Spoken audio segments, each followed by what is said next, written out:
Welcome to Nocturne Gallery. Today we're getting into something, well, really unique in art history.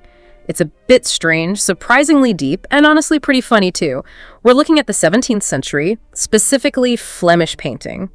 And some of the biggest artists back then decided, the best way to poke fun at human behavior was, well, it was dressing up monkeys. Like people. Yeah, exactly like people. Seriously, imagine monkeys as doctors, or gambling in a tavern, maybe monkeys dressed as soldiers. This whole category actually has a name. It's called Singerie. Singerie, yeah. It's straight from the French word singe, which means monkey. All right, monkey. But it also means something like a comic face or a trick, a kind of foolish imitation. Ah, okay, so that double meaning is key. Oh, definitely. And what's really fascinating here is that this wasn't just for laughs. It wasn't just silly. Culturally, people already saw monkeys as like perfect mimics of humans, little copycats. But, and this is crucial, they were also linked with the unreasonable side of us, the foolish part, unthinking. So they're like a visual of that saying, do as I say, not as I do. Sort of, yeah. The monkey became this playful metaphor for, well, all the madness and flaws in humanity. It makes you laugh, but then boom, you suddenly see yourself or society in the picture. Exactly. That's the point. It's mockery with a mirror. And if we're talking about who really made this genre famous, who turned it into, high art? Well, there's one name that stands out. The absolute master of this witty, monkey-based critique. David Teniers the Younger. Teniers the Younger. Yeah. Right. He was a huge deal in the 17th century, wasn't he? One of the most successful Flemish artists around. Absolutely. A titan, like you said. Right. And he became the main guy for Singerie. The main practitioner. Yeah. Now, he didn't invent it. He actually picked it up from his father-in-law, Jan Bruegel the Elder. Ah, family connection. Right. But 10 years, he took it and just ran with it, made it his own. Okay.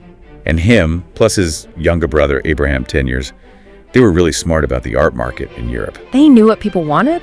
They did. They saw this appetite for paintings that were detailed, really skillfully done, but also had this sharp social commentary hidden inside. Clever. And because they were so good at delivering that, the whole Singerie genre just exploded. It spread way beyond Flanders. It became this popular and intellectually stimulating way to do satire. That's great context on Teniers, but was this just like a phase for him, a novelty he did early on, or did he stick with it? Because painting monkeys, it feels like something you might drop once you're a big established artist. That's a great question.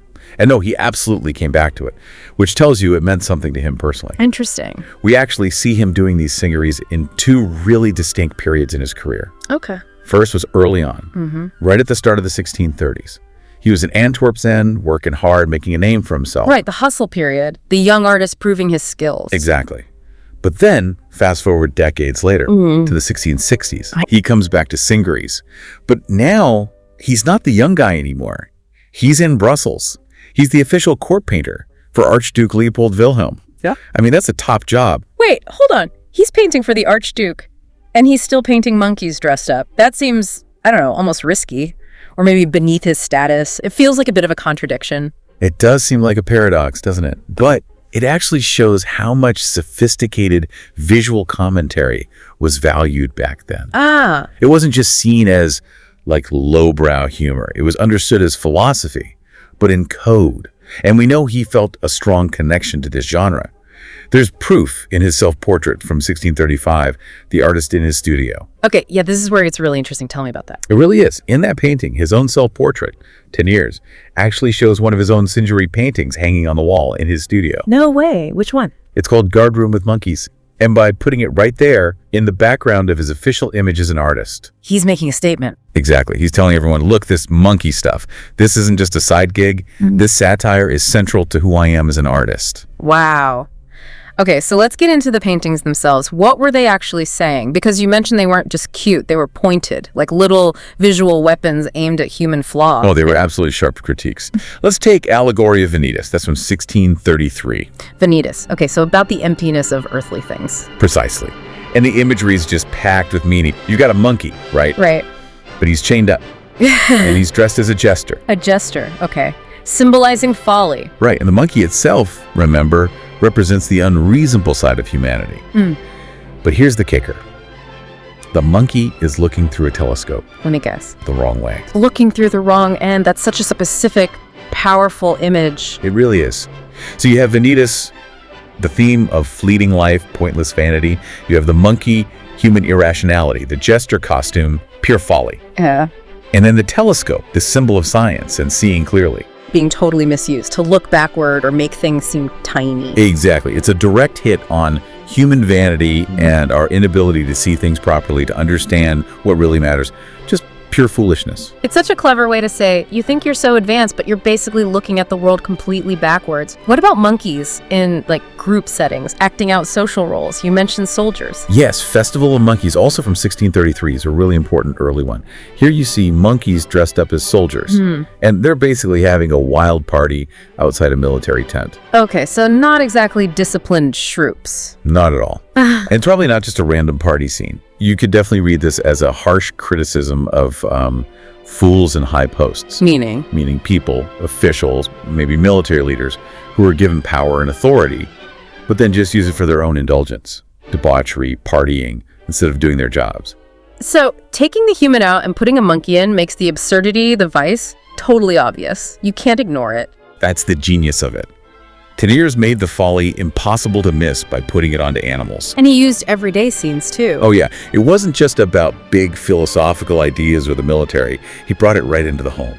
We see paintings like monkeys having a meal in a kitchen, or that famous one in the Hermitage, Monos en la cocina, monkeys in the kitchen. Right. Using those really common domestic settings just hammered the point home. Human flaws, our vices, our foolishness, they're everywhere, even at the dinner table. Okay, so Teniers nails this style. It's popular, it's smart. But what happens next? Does this whole monkey business genre just fade away after him? Or does it, catch on elsewhere? How does this weirdly specific type of satire spread? Oh, it definitely caught fire. It didn't fade away at all. Teniers basically set the template. Other artists saw his success and used his approach if they wanted to make moral points using satire. So his style became the standard. Pretty much, yeah. They used the monkey image to get their commentary across in a way that was, well, memorable, but also something people wanted to buy. Right? Commercially smart again. And you see it evolve into even more specific critiques. Right. Maybe the best example is a painting inspired by Teniers called Barberia de Monos y Gatos. That's the barbershop of monkeys and cats. A barbershop with monkeys and cats. Okay, I feel like there's definitely a hidden message there that sounds way too specific. Oh, it's incredibly specific. Yeah. This painting goes beyond just general human folly. It's basically detailed political allegory, a snapshot of geopolitics at the time. Really? Okay, break it down. Who's who? Right. So the monkeys in this scene, they represent Flanders, and they're shown as being superior in control. Okay, Flanders is the monkeys. And they're working on the cats. The cats represent France. Ah, okay. Monkeys, Flanders, tending to cats.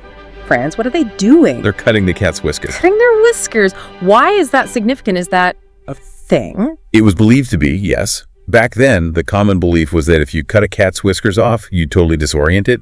It would lose its sense of balance, its direction. Oh. So the painting is using this image to symbolize Flanders politically weakening France. Yeah. Disrupting them, disorienting them, making them less effective. That is layers upon layers. It's like 17th century political cartooning, but hidden in this weird animal scene. A seemingly silly barbershop moment is actually broadcasting this nationalist message about who's on top. And it really shows how sophisticated Singerie became. It absolutely does. These were definitely not just funny animal pictures. And the influence went beyond politics, too, into social critique. Like what? Well, other paintings, like Taberna de Monos, the Tavern of Monkeys, weren't about international relations. They were much more direct depictions of common social problems. Okay. You'd see monkeys in a tavern indulging heavily in, alcohol, tobacco, gambling, all the usual vices. Holding a mirror up to society's excesses. Exactly. A clear warning about where those behaviors lead.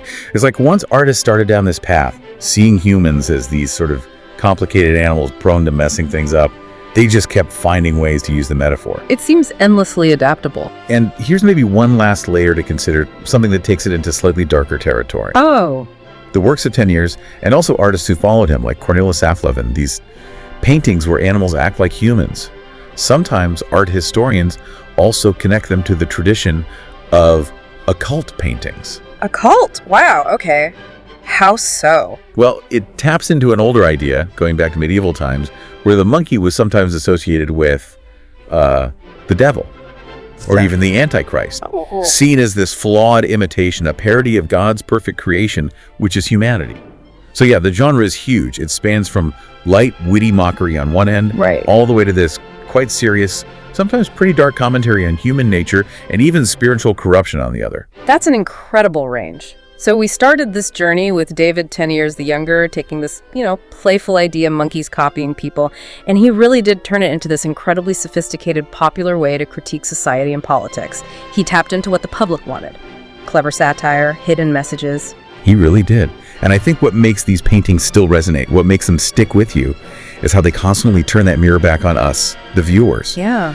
They made people then, and they make us now, confront this really uncomfortable thought. That maybe humans, with all our vices and our foolishness, aren't that different from the animals we often look down on. Right. Maybe we're just as ridiculous, just as predictable. So that final thought then. If that monkey in Vanitas, the one looking through the telescope the wrong way, if that represents the worst of human nature, our blindness, you have to ask yourself, right, in our own lives today, in our society, our politics, how often are we caught looking through that exact same telescope completely the wrong way? That's definitely something to think about long after you stop looking at the painting.